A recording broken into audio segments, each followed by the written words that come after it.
Mbalenhle, what has happened so far? Good afternoon. Good afternoon. There has been another incident allegedly involving snacks purchased from a foreign-owned shop. The details surrounding the passing of an 8-year-old girl are unclear. I am currently in Diepkloof Zone 4, where an 8-year-old child has reportedly passed away after consuming those snacks. It's unclear where, allegedly rather, and it's unclear where they would have purchased those snacks.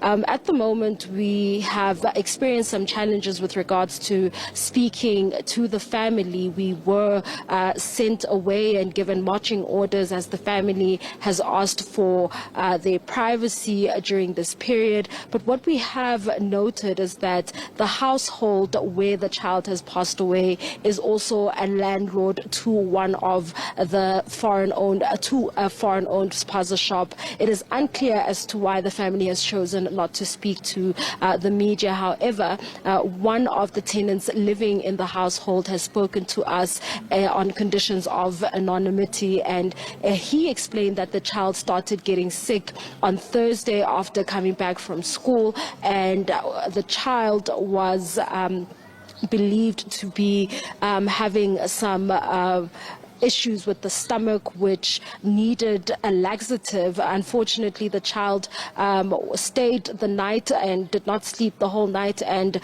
on Friday afternoon the child was rushed to the hospital, and that is when the child was declared dead at the Baragwanath hospital here in Soweto.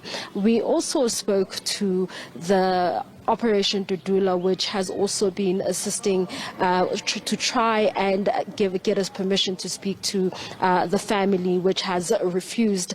And it would seem as though they are calling on government to close all spaza shops during the 21-day period. And they have gone as far as saying that they will be applying to the court to compel government to close down and shut down these shops while they are still applying, because they're saying that 21 days is too long, because during these 21 days children continue to die, and it is unclear as to how many children so far. We understand that last month there were 20 children, and this week alone we have seen a number of incidents involving children. Yesterday, the child who was hospitalized yesterday has been discharged, fortunately, and is well and back at home. However, other children have not been quite as lucky, but this is the information that we have so far.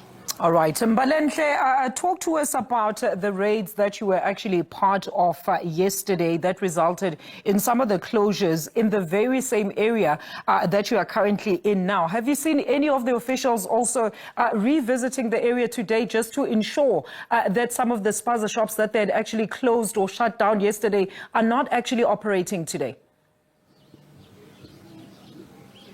Well, we haven't seen any officials coming down to check if operations do have continued or continued immediately after they have left. But what we do understand is that they have adopted an operation where they, in order to safeguard the safety of those living on the premises where the spaza shops are being operated, they have opted to take the stock from all the spaza shops that were closed down to ensure that people or community members do not come back and try to loot the facilities or even put the families that occupy the building in danger in any way. So that is what has been done. So if someone is to then reopen, they would then require to repurchase the stock all over again in order to continue operating. However, an instruction from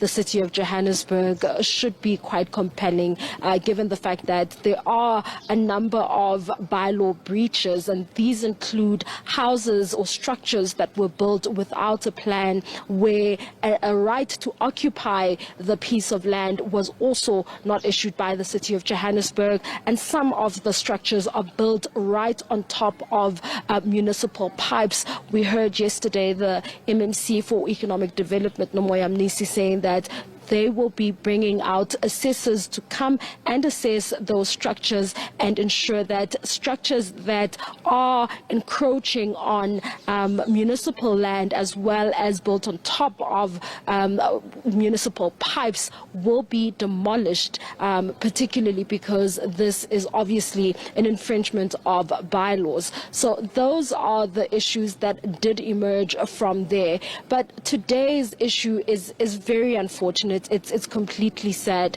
Unfortunately, as I stand here right now as we speak, I cannot show you the household because we are somewhat concerned about our safety, given that when we tried to go inside, we were sent away very harshly, and family members have now come outside and are camping outside of the household and monitoring to see what exactly we are saying and doing, and if we are even going to take pictures of the house.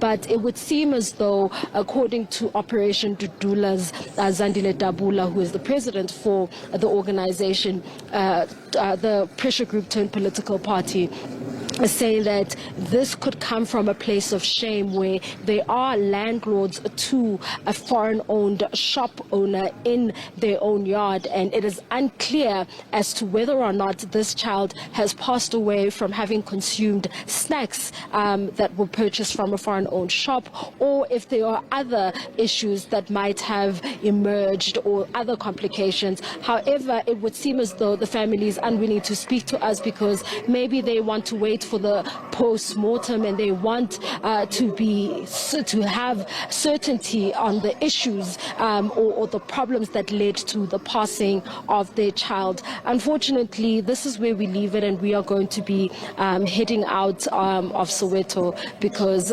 we have to stay safe and we have to play it safe.